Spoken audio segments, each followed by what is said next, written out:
With Justice Barrett on the bench, Democrats are concerned about Roe v. Wade getting overturned. But according to one constitutional expert, the chances of Justice Barrett siding to overturn the landmark legislation are not 100%. For more, Keith Wittington joins us. He's a professor of politics at Princeton University and the author of the book Constitutional Interpretation, Textual Meaning, Original Intent, and Judicial Review. Welcome, Professor Wittington. Thank you so much for being with us. Thanks for having me. In your New York Times op-ed, you write about stare decisis. Can you explain to our viewers what this means and how it relates to Roe v. Wade? Sure. We all tend to think that the Supreme Court has sometimes made mistakes in how it interprets the law, as do other courts. The principle of stare decisis basically just holds that even when the court might have made a mistake about how it understands the law, that nonetheless you should continue to adhere to those prior announced rules from those earlier cases. If you're a lower court judge, as Amy Coney Barrett was for the last couple of years, then your obligation is to follow the law no matter what. Your obligation is to follow the Supreme Court's rulings. If you're a Supreme Court justice, on the other hand, you have more flexibility.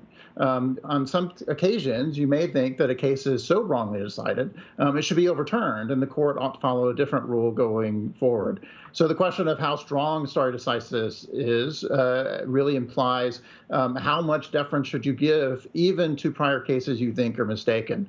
And what Barrett tried to carve out in her scholarly arguments was a claim that the justices should generally be deferential, but not always, to those prior cases, which really puts her well within the mainstream of how jurists tend to think about precedent. But it's not the same as what all the justices always think, including, for example, Clarence Thomas, who has a much more extreme view about how to respond to erroneous cases. So there are several people who think Roe v. Wade could be up for debate. There are legal scholars who say it's not a perfect case. But you say, based on Barrett's past opinions, we can't be too sure how she would rule on this. Is that correct?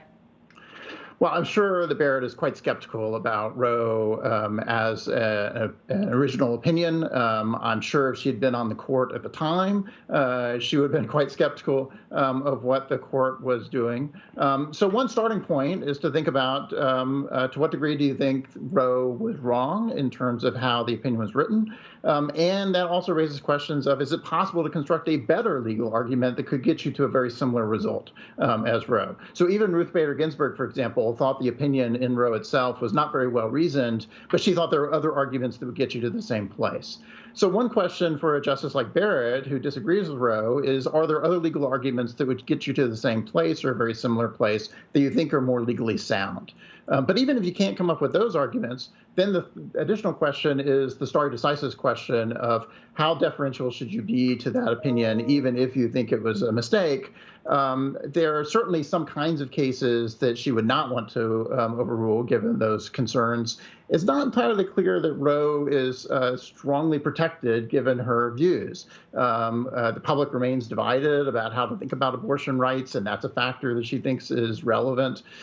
She thinks it matters how much the nation has accepted those opinions and how much people built their lives around those opinions. And those would be relevant factors for her to think about if she actually encounters the Roe question. So could you give us some other examples of other cases or issues which Justice Barrett might believe the court should revisit?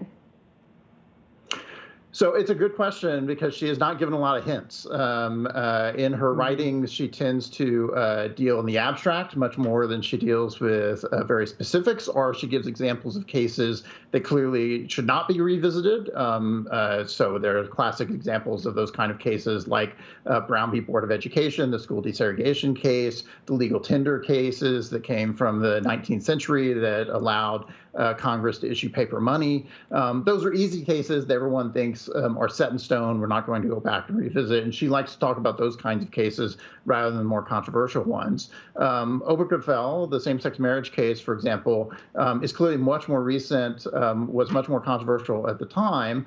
But I actually think that's the kind of case that falls within the framework of where she says justices ought to be relatively deferential to those prior cases.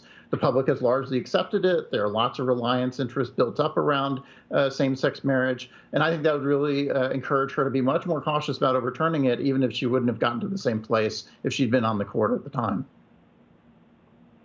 And Professor, you and other legal scholars have described Justice Barrett as an avowed originalist. What do you mean by that? And are there any other Supreme Court justices who would fall into this category, sort of as specifically as she does?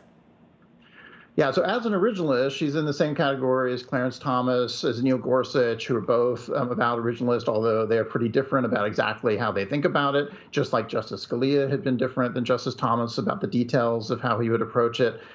Justice Kavanaugh has also said he's quite committed to originalism. Some of the other conservative justices, less so. The core commitment here is simply that the touchstone for how to think about the Constitution is that the text means what it was understood to mean when it was adopted. That doesn't mean all the details and applications that people are expected to follow from the text are still binding. Instead, what we're concerned is what was the principle, what was the rule that was embedded in the constitutional text? And then it's up to the judge to really try to think through, okay, what are the implications of those principles in the kinds of cases that come before you today? All right. Well, Professor Keith Wittington, thank you so much for joining us. We really appreciate you sharing your legal expertise with us. Thanks. My pleasure.